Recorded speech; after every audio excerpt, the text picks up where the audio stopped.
Salut mes petits amis virtuels, et aujourd'hui je ne vais pas vous présenter 5 mais bien 10 des courts-métrages qui m'ont marqué dans ce Nikon Film Festival 2019. Bon, pour ceux qui connaîtraient pas le Nikon, c'est un festival de courts-métrages, sûrement l'un des plus grands d'ailleurs, qui va te permettre à toi, jeune vidéaste chevronné, de réaliser un court-métrage sur un thème donné afin d'essayer de remporter différents prix. Comme par exemple le prix du public d'une valeur de 3753 € en matériel Nikon et de 500 € en cash, ce qui est vraiment pas rien. Car oui public, toi aussi tu as ton mot à dire en soutenant tes films préférés jusqu'au 10 mars à 23h59. Bon, si je me débrouille bien, ça veut dire qu'il vous restera environ une semaine pour pouvoir voter. Ouais, je m'y prends assez tard, ouais. Bon, je ne vous fais pas plus attendre et je vais vous présenter, et ça sans spoiler, mes 10 cours préférés de cette édition 2019. Je suis un peu, beaucoup, à la folie. Et on va monter tout doucement vers des cours qui nous parlent de sujets sérieux avec un petit cours tout doux qui nous parle d'amour. À la réalisation, on a Manon Allender, une jeune comédienne très talentueuse qui joue également l'un des rôles principaux, ainsi que Stéphane Ridard, un réalisateur qui a notamment travaillé sur des clips pour Kyo, Indochine, Barry Moore, Christine the Queen, et j'en passe. Et avec de grands groupes comme TF1, Warner Music, Sony Music et bien d'autres. Ouais, en gros le mec il pèse très fort dans le game. Et ça se voit un peu dans le court-métrage. On découvre un couple d'étrangers dans une laverie qui vont très vite se rapprocher le temps d'une musique et vivre le grand amour. La construction de ce cours est juste géniale. Il n'y a pas beaucoup de dialogue, mais le talent des acteurs dans leur gestuelle fait absolument tout. Ajoutez à ça des plans très beaux, très bien construits, et surtout ce plan.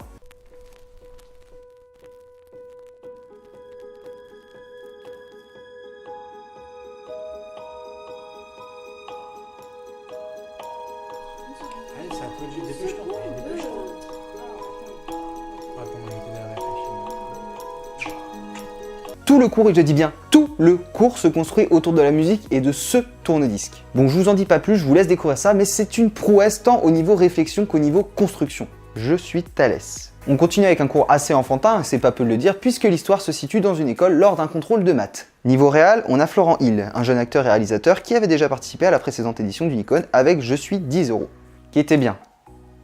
Très bien même. Donc allez le voir. Je suis Thalès nous présente la cohésion de deux élèves lors de ce fameux contrôle, le cancre recherchant les réponses du dit devoir et le petit génie d'un peu de reconnaissance sociale.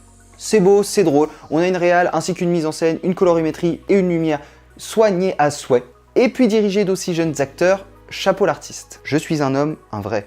Bon allez, maintenant on s'attaque à des cours qui présentent des sujets très sérieux. Je suis un homme, un vrai nous présente un père et son fils en train de s'entraîner au rugby. Si vous avez vu ma vidéo de l'année dernière sur le Nikon, vous y avez peut-être vu le court-métrage Je suis ici et maintenant, qui était la participation précédente d'Aurélien Mathieu, le réalisateur du film. Aurélien, je crois que c'est le début d'une belle histoire d'amour entre nous.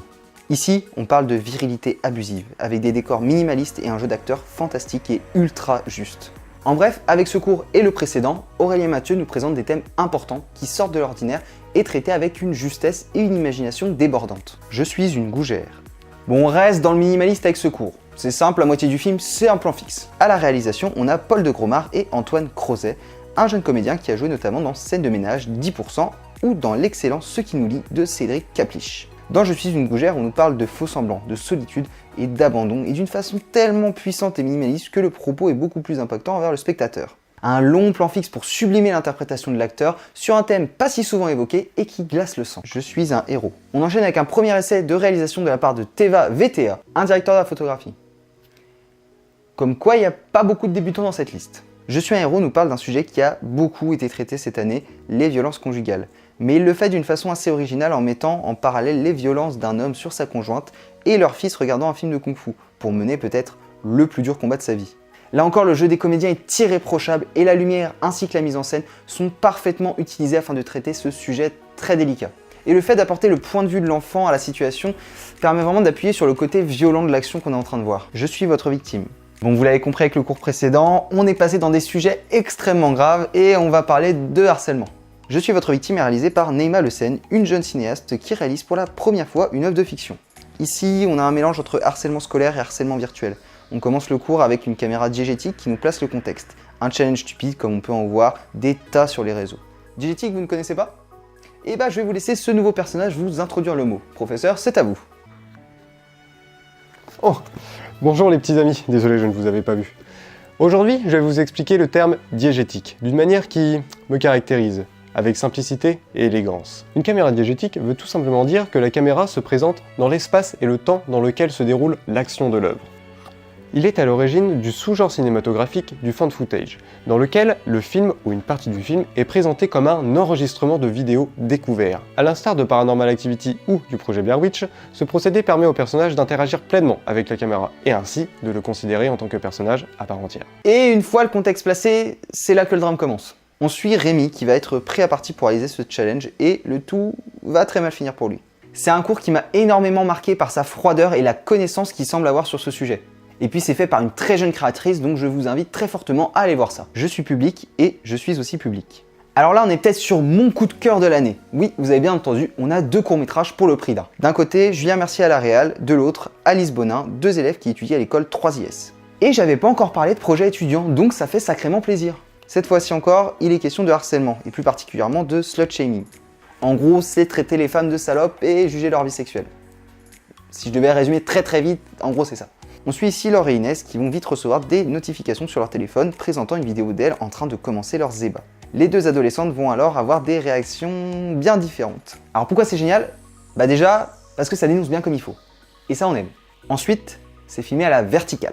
Cette mode de filmer à la verticale, elle est assez récente. Elle nous renvoie bien sûr à nos objets favoris, nos délicieux téléphones portables. Et pour un cours qui dénonce le harcèlement sur les réseaux, je trouve ça particulièrement pertinent. Bon ok, vous allez me dire qu'il y a de bonnes idées, mais rien de vraiment extraordinaire pour l'instant, n'est-ce pas? Ce à quoi je vous répondrai oui, mais n'oubliez pas qu'ici on a affaire à 2 courts-métrages et que chacun va se concentrer sur la réaction d'un des 2 protagonistes principaux. Et bien qu'à certaines intonations, on voit bien que c'est pas les mêmes scènes qui ont été filmées sous 2 angles différents, et bien la volonté et l'effort d'avoir voulu nous proposer 2 récits qui se basent sur le même tronc commun est la vraie force de ce cours. Chacune des 2 parties se répondant l'une à l'autre afin de ne former qu'une seule et même œuvre. Et là je dis vraiment bravo, c'est vraiment très original d'avoir eu la persévérance de nous proposer une telle expérience dans un festival de courts-métrages, et je vous souhaite bien sûr toute la réussite que vous méritez dans vos études. Je suis une confidence. Aïe aïe aïe aïe. Réalisé par Noritza Emmanuelan, une actrice participant pour la 3e fois au Nikon après Je suis une petite ascension et Je suis mes 8 ans. Et ça parle de pédophilie. Ouais. Vous comprenez ma réaction au début? On suit ici un homme qui va récupérer les photos de son mariage auprès du photographe qui les a réalisées et ce même photographe va lui partager quelques secrets. Et c'est très dérangeant. Énormément même. Et ça sans jamais rien montrer de choquant. On n'a aucune image, un simple chant contre chant des 2 personnages en train de discuter, mais le jeu d'acteur du mari nous permet de ressentir toute la gêne et le dégoût qui transpire de la situation. Bon, un chant contre chant, on va faire simple. Chant, contre chant, chant, contre chant, chant, bon je crois que vous avez compris. C'est une des techniques les plus basiques pour filmer un dialogue entre plusieurs personnages. Bon, et puis puisqu'on est dans des cours dérangeants maintenant, ma première fois. Bon alors là, comment dire? Ce film parle de viol. C'est réalisé par Odile Vanout, une comédienne qui voulait s'essayer à un premier film qu'elle décrit elle-même comme un film brut, organique et engagé. Et elle a tout à fait raison. Ça parle de viol, et je vous en montrerai pas plus. Et je vous en parlerai pas plus non plus. Pour pas choquer les plus jeunes d'entre vous. Sachez que ce cours existe, et que sur les 2000 que j'ai pu regarder lors de ces 2 éditions de Nikon, c'est sûrement celui qui m'a le plus choqué. Donc si vous êtes sensible à ce sujet-là, ou si vous avez une âme un peu sensible de base, n'y allez pas. Mais si vous voulez vous choquer un bon coup, allez-y, c'est génial. Dans la choquance, c'est génial. Je suis Night Out. Et on termine sur Je suis Night Out, ou Je suis Night 2 si vous êtes beaucoup trop français. Réalisé par Elliot et Valentin Clark, 2 frères autodidactes qui tournent un film sur le harcèlement avec comme actrice principale leur petite sœur. Comme quoi le cinéma, c'est une histoire de famille. Ce cours est très intéressant puisqu'il transpose le harcèlement moral virtuel dans la réalité d'une marche solitaire en pleine nuit. D'où le titre Night Out. Et ça donne une critique de 2 types de harcèlement différents dans un seul cours. Et ça, c'est déjà plutôt pas mal. Mais le tout filmé en plan séquence. Et le plan séquence, j'adore ça. Presque autant que l'effet Vertigo. Wow, les mots techniques sur le cinéma, c'est mon boulot. Alors t'es gentil, mais tu vas pas sur mes plates-bandes. Ah, bah excusez-moi, professeur. Mais bon, puisque vous êtes là, vous pouvez peut-être expliquer aux téléspectateurs le terme que j'ai utilisé précédemment. Et bah voilà, on s'entend. L'effet vertigo, ou travelling compensé, est un effet cinématographique utilisé pour la première fois par Monsieur Alfred Hitchcock pour son film Les Sueurs froides. Non, pas celui-là, le plan séquence, celui-là on s'en fout, il est pas utilisé. Eh oui, j'y venais, ça va pas te couper la parole aux gens comme ça. Bon, oui, le plan séquence. Le plan séquence est une séquence composée d'un seul et unique plan, qui sera placé dans le film tel quel, sans coupe. Il existe aussi des faux plans séquences, comme dans le film Birdman, dans lequel on a l'impression que le film est un seul et unique plan, mais il existe bien des coupures qui sont placées stratégiquement. Mon seul petit regret au niveau de ce cours, c'est les messages de harcèlement qui se répètent un peu et qui donc nous donnent l'impression que le personnage relie en boucle les mêmes commentaires. Mais sinon, c'est une belle prouesse technique et qui apporte vraiment un très bon point de vue sur le harcèlement, qu'il soit moral sur les réseaux ou le harcèlement de rue. Et voilà, c'était le dernier et j'espère que j'ai pu vous faire découvrir quelques courts-métrages qui vous plairont. Sachez que si ça ne vous suffit pas, dans la description, j'ai mis une liste de 100 courts-métrages supplémentaires, donc un total de 110 courts, et tout ça trié par catégorie. Ouais, je sais, je suis comme ça.